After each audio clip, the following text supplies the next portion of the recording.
Essay number 46, How to Become Your Own Worst Enemy Without Ever Realizing It. You want to know the most efficient way to destroy your life? It's not through some dramatic act of self-destruction. It's not through a single terrible decision. It's through 1,000 small betrayals of yourself that you don't even recognize as betrayals. It's through becoming your own worst enemy while thinking you're your own protector. Let me show you exactly how you're doing it right now. Start by believing you're separate from everyone else. Believe that life is a competition, and you're only as good as you are better than someone else. Every interaction becomes a contest. Every achievement becomes meaningless unless someone else failed. Every moment of joy becomes tainted by comparing it to someone else's joy. You'll never rest, never arrive, never be enough, because there will always be someone doing better than you at something. But here's the insidious part. You'll think this is motivation. You'll think this is what drives success. You'll never realize that you've turned every human being into an enemy and made yourself eternally alone in a war that exists only in your mind. Drown your desperate need for real connection by scrolling through feeds all day. Let the blue light be your companion. Let the endless stream of other people's curated lives be your reality. Convince yourself that likes are love, that comments are conversation, that followers are friends. Never notice that the more connected you become digitally, the more isolated you feel physically. Never notice that you're using technology to avoid the very thing you're seeking, actual human connection. Wait for someone else to make you feel loved. Put your entire sense of worth in someone else's hands and then hate them when they don't carry it carefully enough. Make another person responsible for your happiness, and then wonder why you're miserable. Believe that you're not enough on your own, that somewhere out there is a person or achievement or possession that will finally save you from yourself. This is how you guarantee perpetual disappointment. This is how you ensure that even when love shows up, you won't be able to receive it, because you'll be too busy demanding it prove itself, save you, complete you. Believe that external markers equal internal states, that marriage licenses mean love, that job titles mean success, that religious affiliation means goodness, that bank accounts mean contentment. Build your entire life chasing these symbols while ignoring the actual experiences they're supposed to represent. Get the promotion but hate the work. Get married but feel alone. Get rich but feel empty. Then wonder why achieving everything you're supposed to want feels like nothing at all. Here's a particularly effective way to become your own enemy. Only let yourself feel what other people say it's okay to feel. If your life looks good from the outside, don't you dare admit it feels bad on the inside. Suppress every authentic emotion that might make others uncomfortable. Perform happiness when you're dying inside. Perform strength when you're falling apart. Perform confidence when you're terrified. Make being palatable to everyone else more important than being real to yourself. Trick yourself into thinking this numb safety is happiness. Call it maturity. Call it being professional. Call it being strong. Never call it what it actually is, slow suicide of the soul. Hate yourself for still caring about someone you're not supposed to care about anymore. Shame yourself for having feelings that don't follow the rules. Spend years checking their social media, looking for evidence that justifies feelings you're trying to kill. Torture yourself trying to make your head and heart agree. Make caring a character flaw. Make love a weakness. Turn the best parts of yourself into sources of shame. Assume that the line between good and bad runs between groups, religions, races, nations, political parties, rather than through each individual human heart. Never realize that every person contains the capacity for both good and evil. Never recognize that the people you've condemned for being different are struggling with the same fundamental human challenges you are. Never see that they're just responding to different conditioning, different circumstances, different pain. Never realize that you were conditioned at all.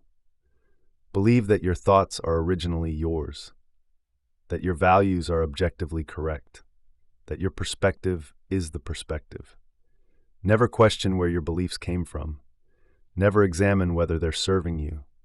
Never wonder if the voice in your head is actually your voice or just an echo of everyone who ever told you who you should be. Believe you are your thoughts. Believe you are your emotions. Never realize you're the consciousness observing these things. Let every passing thought become your identity. Let every feeling become your truth. Never notice that most of what crosses your mind isn't even yours. It's just recycled opinions, inherited fears, absorbed judgments that you've never questioned. Pick and choose who deserves to be treated as fully human. Decide that some people deserve respect and others don't. That some deserve compassion and others don't. That some deserve love and others don't. Create elaborate criteria for who's worthy of basic human dignity. Never realize that by doing this, you're also creating criteria for your own worthiness. Never realize that every judgment you place on others becomes a prison bar in your own cage. Be your own worst enemy so nobody else can be. Reject yourself before anyone else can reject you. Criticize yourself harder than anyone else ever could. Call this being realistic. Call this being prepared. Call this being strong. Never realize that you're doing your enemy's work for them. Never realize that you've become the primary source of your own suffering. Assume the worst so you can't be disappointed. But here's the thing. When you assume the worst, you create the worst. When you expect betrayal, you act in ways that invite betrayal. When you expect failure, you sabotage your own success. When you expect pain, you create it where it doesn't need to exist. Accept the life someone else thinks you deserve. Don't believe change is real. Don't believe in anything you can't immediately see or touch. Suffocate possibility before it can disappoint you. Live on temporary highs from external validation while your soul starves for something real. Let your past experiences become your entire identity. Recreate your past in your present by refusing to believe anything different is possible. Let other people wash away the good parts of you and call it being strong. Let them convince you that your sensitivity is weakness, your kindness is naivety, your hope is foolishness. Armor yourself so thoroughly that nothing can get in. Not pain, but not love either. Not disappointment, but not joy either. Not loss, but not connection either. Settle because you're afraid to choose and call it being smart. Stay in relationships that are killing you and call it loyalty. Stay in jobs that are crushing you and call it responsibility. Stay in patterns that are destroying you and call it being realistic. Never realize that settling is just slow-motion surrender.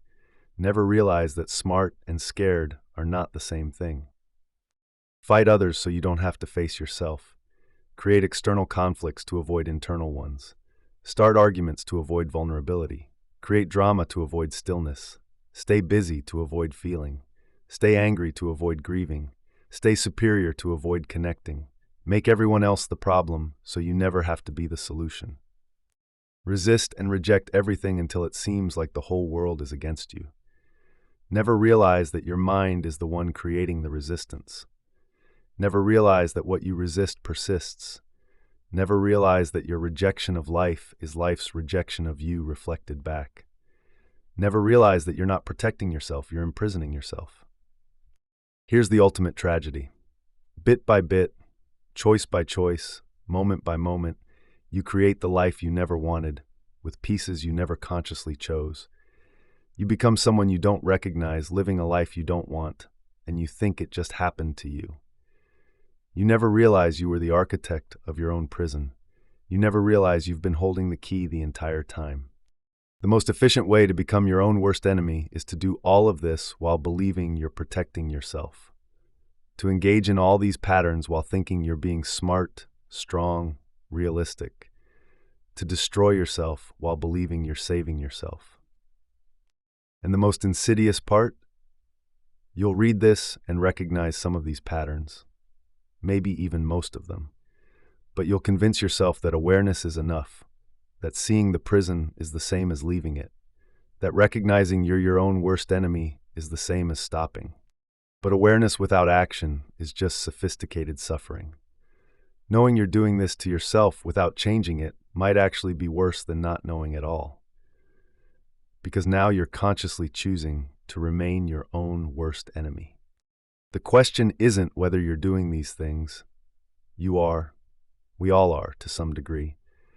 The question is whether you're going to keep doing them now that you can see them clearly. Whether you're going to keep being your own worst enemy now that you know you have a choice. Because here's the secret. The moment you realize you're your own worst enemy, you can choose to become your own best friend. The moment you see the patterns, you can change them. The moment you recognize the prison, you can walk out. But you have to choose it. You have to actively, consciously, repeatedly choose to stop betraying yourself, to stop competing and start connecting, to stop performing and start being, to stop settling and start choosing, to stop resisting and start accepting, to stop destroying and start building. You've spent years, maybe decades, perfecting the art of being your own worst enemy. You've gotten really good at it. You've made it feel safe, familiar, even comfortable in its discomfort. The question is, are you willing to become uncomfortable in a new way? Are you willing to feel the discomfort of growth instead of the discomfort of stagnation? Are you willing to stop being your own worst enemy, even if it means you have to figure out who you really are? Because the person underneath all these patterns, underneath all this self-protection that's actually self-destruction, that person deserves better than what you've been giving them. That person deserves an ally, not an enemy. That person deserves you on their side. It's time to switch sides in the war you've been waging against yourself. It's time to stop being your own worst enemy and start being your own fiercest advocate. Not tomorrow, not when you're ready, not when circumstances change. Now, with the next choice you make, with the next thought you think, with the next pattern you recognize and refuse to repeat. You've been your own worst enemy long enough. It's time to see what happens when you become your own best friend instead.